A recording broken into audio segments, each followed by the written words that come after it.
In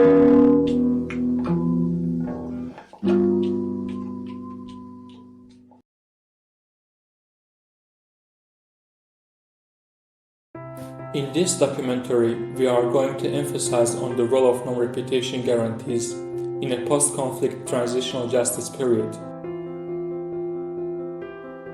Ensuring the victims on these guarantees is highly important, as it is the only way to provide them with a sense of safety in their country, restore confidence in state institutions, especially police and military forces, and motivate them to participate in public life in a peaceful and democratic manner, which altogether will open the way for further reconciliation of the nation. These are the ideal outcomes. However, sadly, not every time the reforms achieve the desired results. Today we are going to focus on institutional reforms implemented to achieve sustainable peace and on certain factors that determine their success. There are several approaches to implement institutional reforms, depending on what have been the causes of aggression and conflict. Security sector reforms, for example, mainly target the institutions, especially military and police forces, which were used by repressive authoritarian regimes that made the violence possible. Constitutional reforms are directed to fix the gaps in national constitutions that led to lack of protection of human rights. In addition, the focus on judiciary reforms is important because judiciary organs are often involved in collaboration with perpetrators and repressive regimes trying to cover up systemic crimes. These reforms may involve different set of policies.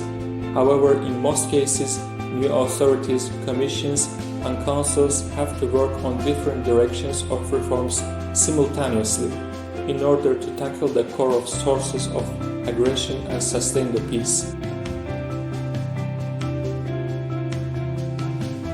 But are reforms always effective?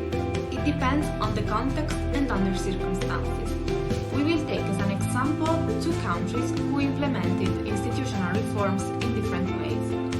The recent history of Haiti has been marked by several political and economic turmoil, characterized by a sequence of authoritarian regimes who perpetrated human rights violation and corruption.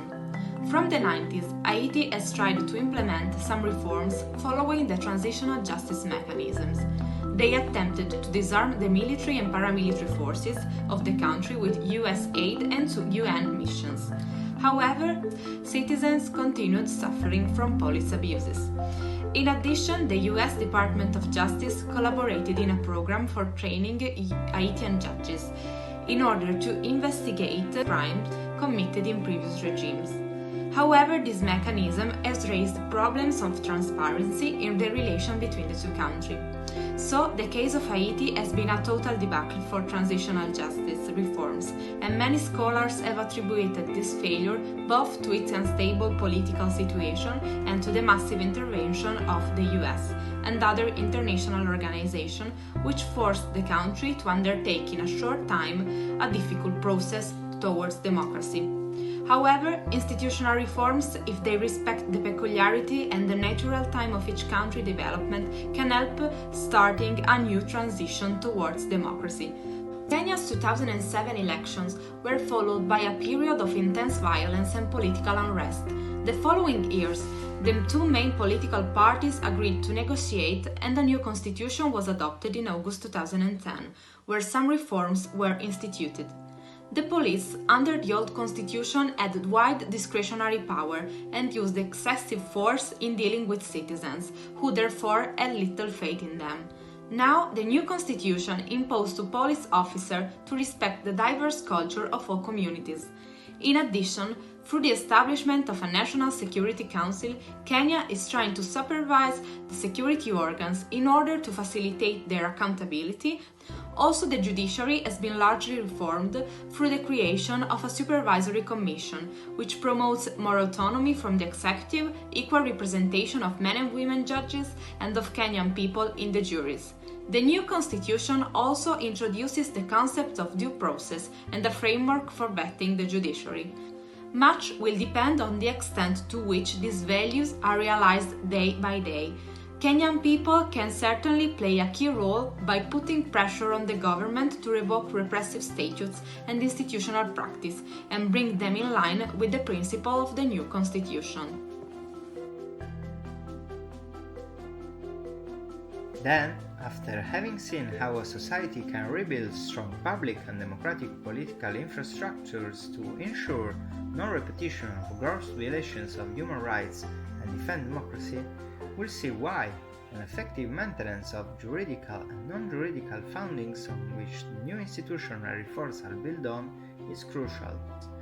We'll choose a very clear contemporary example: Kurdish women's revolution in northeast of Syria. In this region of the world, a terrible civil war is still going on. By the way, in these last years of historically non-recognized and discriminated Kurdish minority raised up, resisted and conquered an autonomous region in which they are nowadays trying to build what they call a democratic confederalism. Everything started from the most oppressed part of society. We are talking about Kurdish women and their gender-based ideas of democracy, ecology, and equality in the former democratic confederalist system of Rojava. Indeed, from their point of view, institutional acts are very important, but they aren't enough.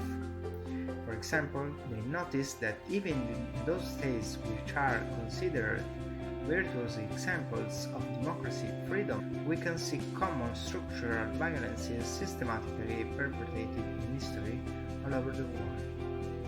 These kind of violences are principally patriarchy, racism, and human dominance on earth resources. They are the principal causes of distortions and manipulations that leaders and privileged people use to maintain discriminations and social exclusions, also in formally democratic, peaceful, and free societies.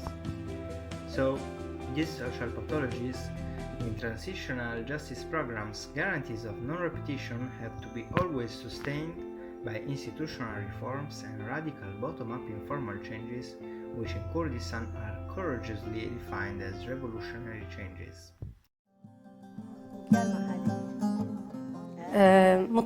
La révolution du Rojava et celle des femmes ne se limitent pas à nos forces armées féminines. Notre révolution est sociale, politique, diplomatique, structurelle. Nous mettons tout en œuvre pour construire ce que nous appelons l'autonomie démocratique. Nos unités de défense féminines prennent activement part à tous les plans mis en place par les forces de la Syrie démocratique. Au Conseil législatif de la ville, les combattantes côtoient aujourd'hui les civils pour toutes les prises de décision. Et les femmes arabes et kurdes siègent aux côtés des chrétiennes syriaques, assyriennes ou assyro-chaldéennes. Au Rojava, toutes les institutions sont désormais paritaires, multiconfessionnelles et pluriethniques.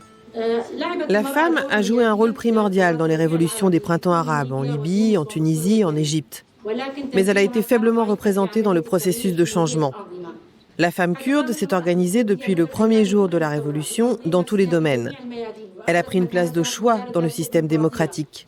Elle a mis en œuvre un système de coprésidence mixte dans toutes les administrations et dans les partis, ainsi qu'un système de défense mixte.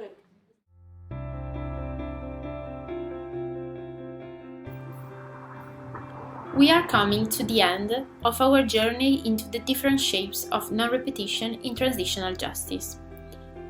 After a period of conflict, it is the responsibility of the state to cure the sufferance that people have endured and provide to them both psychological and material support, in such a way that people are put in the condition of taking again control over their lives. During our documentary, we learned the importance of different types of reparation that victims of human rights crimes should see guaranteed: restitution, compensation, rehabilitation, satisfaction, and, most importantly according to us, the guarantee of the non-repetition of violence. How states can assure to victims the non-repetition of mass human rights violations? From a non-repetition point of view, state and society must enact policies and practices to ensure that the victims will no longer experience the same discrimination and violation of human rights they once did. But from a more human point of view, how the state can rebuild the trust between victims, society, and state itself? Through non-repetition, the new government needs to guarantee the victims the right level of recognition for the inhuman atrocity that have been perpetrated during a period of mass human rights violations. Victims want to be heard, and the government must find ways to rebuild trust so that the citizens can feel safe again in their own houses, in their home country. Reparation programs could not turn back time, but victims must not be forgotten. We can say prosecution, seeking the truth, and repairing victim lives are dealing with past violation. But the fourth area, guaranteeing non-repetition, is the only aspect that takes into consideration the future. It is only through non-repetition that states can create a new and just society, a more conscious entity that it is able to include every single person, despite their origins, their social belonging, their religious belief, their sexual orientation, or their gender. The future belongs to people, and states have the duty to ensure them the possibility to live their lives in the best way possible, through peace, democracy, and freedom, three aspects that are part and parcel of non-repetition principles.